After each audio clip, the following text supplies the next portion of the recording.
Hey there. So, welcome. We're going to explore something pretty fascinating today. Yeah, definitely. It's the whole world of entrepreneurship. Why do some new businesses just take off while others, well, they really struggle? hmm It's a tough climb for many. We've been looking at this from a bunch of angles, right? Yeah. Articles, insights, from places like Forbes, Harvard Business School Online. Right. And even hearing from people who've been in the trenches like Dan Luck, Cody Sanchez, Jack Ma, quite a mix. Exactly. And the idea here isn't just to, like, list why businesses fail. It's more about understanding what's really going on. Yeah, pulling out lessons you can actually use. Maybe you're thinking about starting something, or maybe you're just interested in how this stuff works. Totally. We want to find those actionable bits of wisdom. Okay, so to kick things off, there was a statistic Cody Sanchez mentioned. It really made me stop and think. From the U.S. Bureau of Labor Statistics. Oh, yeah, the failure rates, they're pretty sobering. Right, like around 20% of small businesses don't make it past year one. 1 in 5, gone. And it gets steeper. Within 5 years, it's about half. Half. And then after 10 years, something like 2/3 are closed down. Roughly. Yeah. Yeah. It really highlights why understanding the pitfalls is so important. You don't want to walk into it blind. Absolutely. So let's get into it. What's the biggest reason? The number one thing that trips up new companies? Well, the data we looked at, particularly from analyses of like startup postmortems, the top reason, by a decent margin actually, around 42%, is no market need. No market need. So basically, building something nobody really wants to buy. Pretty much. You've got a solution, maybe even a clever one, but it's looking for a problem that isn't actually a big pain point for people, or at least not one they'll pay to solve. I remember that example about the patient communicator thing. Doctors want more patients, not an efficient office, Exactly. They were focused on optimizing the office workflow. which sounds useful. Right. But what the doctors really wanted, their main driver, was getting more patients through the door. The focus was slightly off. It sounds so simple when you put it like that, but I can see how you'd get tunnel vision. Oh, absolutely. And Treehouse Logic made a similar point. Yeah. Even if you have brilliant tech and a super smart team, Yeah. if the problem you're solving isn't big enough or your solution can't scale up, it's just really hard to build a sustainable business around it. Okay, so step one, maybe even step zero, make sure you're solving a real significant problem that people actually have. That's the foundation, really. Makes total sense. All right, what's next on the list of major hurdles? The second most common reason, coming in at about 29%, is running out of cash. Ah, the money runs out. Yeah, that sounds pretty final. It usually is. Hmm. And often it's not just one thing. It's tied to other problems, like maybe you haven't found that product market fit yet. Still trying to figure out what people want. Exactly. Mhm. So you're burning through cash, experimenting, tweaking, or maybe you try to pivot, change direction, but that pivot doesn't work out. And that costs money too. I think flood was mentioned as an example. Yeah, attempting a pivot that ultimately didn't succeed and the cash ran out. It's a really common story, unfortunately. So money's going out, but not enough is coming in. It's a dangerous equation. It really is. And that Bitrix 24 article, it really emphasized how crucial it is to understand your financial capacity right from the get-go. Your runway, basically. How long can you last? Precisely. Because that dictates who you can hire, how much you can spend on marketing, product development, everything. If you don't have a firm grip on the financials, you can make decisions that just speed up the end. That connects to an idea I heard. I think it was in a valuetainment video. They called it the shot clock for entrepreneurs. Oh yeah, the shot clock. That's a great analogy. Can you break that down a bit? Sure. So think of it like in basketball, right? You have a limited time to take a shot. For a startup, the shot clock is basically your limited resources, usually. The most critical resource is cash. You have a certain amount of time funded by that cash. Prove your business model works, to get traction, to start generating revenue, basically, to score. And if the clock runs out before you score, Then you lose possession. In business terms, the money's gone, and, well, the game is often over for that venture. It forces you to focus on what really matters, what drives revenue, and manage those expenses super carefully. the shot clock is ticking. Got it. Okay, so you need a real problem. You need enough cash. What else is really make or break? The people, your Guys. team. It's huge. Not the right team is actually the third biggest reason for failure, listed in that analysis, around 23% of the time. 23% just because of the team. Yeah. Yeah. And it's not just about having bodies and seats. It's about having the right people. The right skills, yes, but also the right mindset, the right drive, and people who complement each other. Right. I remember seeing something about building an all-star startup team. It's not just hiring warm bodies, is it? Definitely not. That piece from the Founder Institute really hammered this home. Quality over quantity. You need people who are not just good at their jobs, but who share the passion, bring different perspectives, maybe challenge you a bit. Keep you honest. Yeah, and keep you focused and motivated. They also mentioned that having a co-founder often helps. Investors apparently like seeing founding teams rather than just solo founders. That makes sense. Shared load, different skills, maybe more resilience. Probably all of the above. It suggests a broader base of expertise and, just having someone else in the trenches with you. Yeah, I can imagine it gets lonely otherwise. But it's not just who is on the team, right? There was something about delegation. Oh, absolutely. That's a big one. Forbes pointed this out, not delegating. So many entrepreneurs, especially at the start, try to do everything. The one-person show. Exactly. And that hustle is vital early on, no doubt. Yeah. But you hit a ceiling. If you want to grow, you have to learn to trust other people, empower them, let them run with things. Otherwise, you become the bottleneck. Lori Greiner's quote comes to mind, the one about working 80 hours a week to avoid working 40. That's the one. It perfectly captures that trap, right? Yeah. Trying to control everything actually holds the business back and burns you out. 80 hours to avoid 40. Ouch. Okay, so a great team and actually letting them do their jobs, essential. What about actually telling the world you exist? Marketing seems pretty important. Hugely important. And yeah, several sources hit on marketing mistakes as a major downfall. That Bitrix 24 article, again, mentioned underestimating marketing's importance and just having no marketing strategy. Just kind of winging it. Yeah, or thinking the product is so good it'll just sell itself, which, almost never happens. You have this amazing thing, but if nobody knows about it, It stays your little secret. pretty much, you got to figure out how to stand out, how to reach your potential customers. And these days, that usually involves some smart digital marketing, getting in front of the right people online. Makes sense. And that Amazon S3 analysis backed this up too. Poor marketing was listed, Yeah. and also ignore customers, both around 14% of failures. Wait, ignoring customers, that sounds like business suicide. It kind of is. It's surprisingly common, though.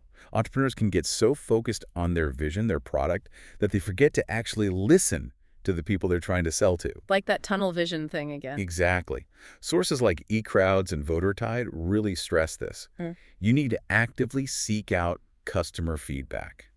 And not just collect it, but actually use it to adapt and improve. So it's a conversation, not a monologue. Precisely. And Harvard Business School Online reinforced that too, the need for ongoing market research. Understanding customer needs isn't a one-time task before you launch. It's continuous. You need to know what they want now, what they might want next, and what your competitors are doing. Okay, so listen hard, market smart, don't ignore the people you want to serve. Got it. What about the stuff going on inside the entrepreneur's head, the internal challenges? Yeah, those are definitely factors too. The analysis pointed to lack passion and domain expertise in about 9% of failures. So not really loving it or not really knowing the field well enough. Right. If you're not genuinely fired up about what you're building, or if you don't understand the nuances of your industry, it's incredibly hard to sustain the effort needed, especially when things get tough. That passion seems like the fuel, doesn't it? It really does. And connected to that is burnout, which was linked to about 8% of failures. Burnout. We touched on that with delegation. Exactly. Trying to wear all the hats, working constantly, no support. It's just not sustainable. You eventually run out of steam, lose that drive. Makes sense. And Forbes brought up another interesting internal point. Not accepting constructive criticism. Ooh, that's a tricky one. Ego gets in the way. It can, yeah. Or just being too attached to your original idea. But if you shut down feedback, you're missing huge opportunities to learn, to pivot, to make things better. Yeah, It's tough to hear sometimes, but vital. true. Anything else on the internal side? One more key thing Forbes mentioned was lack of soft skills. Soft skills, Oh, like people skills. Exactly. Communication, empathy, teamwork, leadership, negotiation, problem solving, even just how you handle disagreements. These might seem secondary to, say, technical expertise, That they're not. but they're absolutely critical for leading a team, building partnerships, dealing with customers, motivating people, everything, really. You can't just be brilliant in a vacuum. So it's the whole package, the idea, the market, the money, the team, and the leader's own skills and mindset. That's a great summary. Yeah. Which actually leads us nicely into talking more about that mindset and the overall approach entrepreneurs take. Okay, yeah. How you think about it, how you attack the problem, what kind of approaches get people into trouble. Well, one big one that came up, particularly from Peng Joon, was just distraction. Distraction, like shiny object syndrome. Kind of, yeah. He argued it's like an epidemic for entrepreneurs today. So many things pulling at your attention. Social media, emails, news, trying too many things at once. I think you mentioned a stat about TV watching. Yeah, just as an example of how easily time gets frittered away. For an entrepreneur, distraction means you're not focused on the core activities that actually build the business. It leads to procrastination, lost time, lack of real progress. Yeah, focus seems key. It's so easy to get pulled off track. It really is. And Robert Potter had a related take. He said failure often comes down to bad habits, Like what kind of habits? like being addicted to those distractions, avoiding the uncomfortable tasks, the hard stuff that needs doing, and always looking for shortcuts or hacks instead of putting in the real work. The get-rich-quick mindset instead of building something solid. Exactly. He really stressed you need to work smarter and work harder, especially early on, and master the fundamentals before you try to scale too fast or chase speed. There's no magic bullet. No easy button. Okay, so focus, discipline, avoiding shortcuts. Makes sense. And Bitrix 24 added a few more nuances here. Things like having imprecise business goals. Not really knowing what you're aiming for? Yeah, or the goals being too vague. And also inflexibility. You need focus, sure, but you also have to be willing to adapt if the market tells you something different. That's a tricky balance. It is. They also mentioned confusing likelihood with reality, basically. Getting carried away by optimism and ignoring the data or the real challenges. Believing your own hype too much. Kind of. And also avoiding commitment to an idea for too long. Which sounds counterintuitive, but it means you need clarity. You need to commit to a path long enough to really test it, not just keep bouncing around. Okay, so clarity, commitment, but also adaptability. And stay grounded. Pretty much. The Amazon analysis echoed this too, listing loose focus and, again, being inflexible, especially around customer feedback. It all ties together. It really feels like walking a tightrope sometimes. Focused, but flexible, optimistic, but realistic. That's a very good way to put it. And then there are two more big factors we should touch on. Timing and pivoting. Ah, timing. Everyone talks about timing. Is it luck? Is it skill? Probably a bit of both.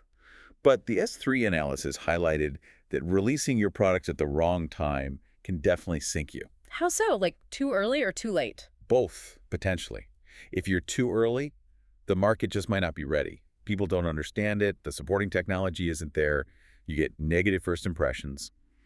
Calcita was an example given innovative tech, but maybe ahead of its time. And too late. Too late, you've missed the boat. Competitors are established. The window of opportunity has closed. So reading the market pulse is crucial. Absolutely. And related to that is the failure to pivot, which accounted for about 7% of failures. Pivoting, changing direction when things aren't working. Exactly. The danger here is being too stubborn, too married to your original idea, even when all the signs are pointing to no. You have to be willing to change course, adapt based on what you're learning.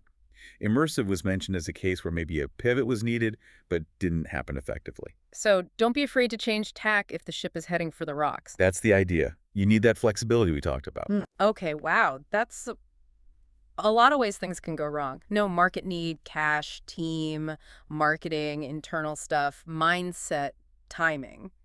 It's kind of daunting. It can sound that way, definitely. But here's the thing. Understanding these pitfalls isn't meant to scare people off. It's meant to equip them. Right. Forewarned is forearmed. Exactly. And maybe even more importantly, we need to talk about what happens after things go wrong. Yeah. Because failure isn't always the end of the story. Okay, yeah. Shifting to a more positive angle, what are the lessons learned? Well, Forbes did this great piece talking to, I think it was 20 leaders who'd experienced business failure. And some really powerful themes emerged. Like what? A huge one was maintaining a positive mindset. People like Ryan Whitefield and Harsh Patel really emphasized believing in yourself, even after a setback. Not letting it crush your spirit. Right. And seeing failure not as like a final judgment on you, but as a learning opportunity. Your Ion talked about that too. It's data, it's feedback. Reframing it. Okay. Yeah. And Joe Crandall mentioned the value of doing postmortems, really digging into what happened honestly, without blame, just to understand. So you don't repeat the same mistakes. Precisely. Michael Shribman put it as using failure to improve yourself and your business, taking those lessons and applying them next time. Makes sense. Anything else stand out? Resilience was a big one. Alicia Webb talked about prioritizing resilience, that ability to bounce back. And Kuznets and Muradov stressed focusing on staying adaptable because the landscape is always changing. Resilience and adaptability. Seems like superpowers for entrepreneurs. They really are. And, Jack Ma's story really embodies a lot of this. Oh, yeah. How so? Well, in interviews, he talks a lot about optimism, about focusing on solving problems for other people, not just yourself, about taking action, not just thinking about it. Learning by doing. Right. And learning from mistakes. He faced tons of rejection early on, but he kept going, believing in himself, believing in the vision, even when others didn't. He was driven by helping his customers. That's really inspiring. It puts the struggle in perspective. It's part of the journey, not necessarily the end. Exactly. So the big takeaway here isn't just avoid these mistakes. Yeah. It's more that success in entrepreneurship is rarely, if ever, a straight line. It's messy. It's messy. Understanding these common challenges, knowing where others have tripped up, and then combining that knowledge with, resilience, adaptability, and that positive mindset, that's what really increases your odds. Absolutely. And hopefully hearing about all this has given you, our listener, some useful things to think about, whether you're deep in the startup world, just kicking an idea around, or even just curious about it all. Yeah, hopefully it sparks some thoughts. And maybe here's something to chew on after we wrap up. Ooh, a final thought. Go for it. Okay, so we talked about no market need being the #1 killer, right? 42%. Yeah, the big one. So the question to ponder is, what are some really creative, maybe unconventional, but effective ways you could truly validate that market need? Before you sink your life savings or years of effort into building something, how do you really know people want it? That's a fantastic question. How to test the waters before you build the giant ship. Something definitely worth thinking about. All right, well, thanks for digging into all this with us today. We hope it was insightful. Yeah, hope you found it helpful. And we'll catch you on the next one.